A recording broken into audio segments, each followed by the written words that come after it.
আমি বলবো গণপতি বাপ্পা মোরিয়া। কেন বলছি, আমি একজন সন্তর কাছে শুনেছিলাম মরিয়া নামের মানে। এই মরিয়া হলো প্রথম পূজনীয় গণেশজি, হরপার্বতীর পুত্র। তার পরম ভক্ত ছিল মরিয়া। শ্রী গণেশজির কে পুজো করে তপস্যা করে প্রসন্ন করেছিলেন। তাই তিনি বর চেয়ে নিয়েছিলেন যে শ্রী গণেশজির নামের সঙ্গে সঙ্গেও যেন তার নাম উচ্চারিত হয়।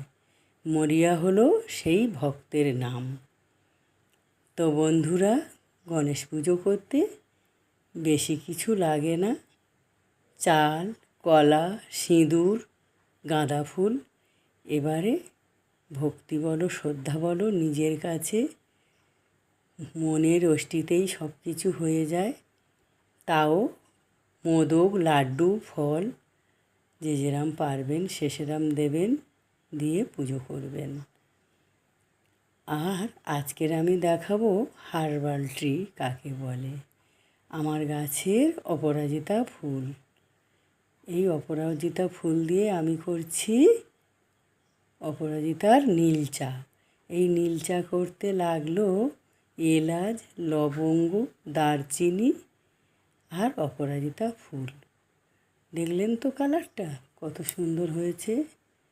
আর বন্ধুরা, এই মাধবীকে যদি ভালো লাগে লাইক, শেয়ার, সাবস্ক্রাইব করবেন। আর এবারে আমি দেখাচ্ছি ওজন কমবে, খিদে বাড়বে, পেট ঠান্ডা রাখবে।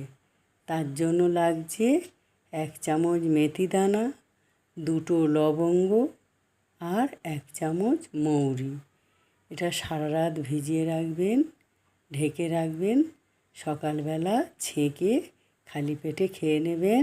গণপতি বাপ্পা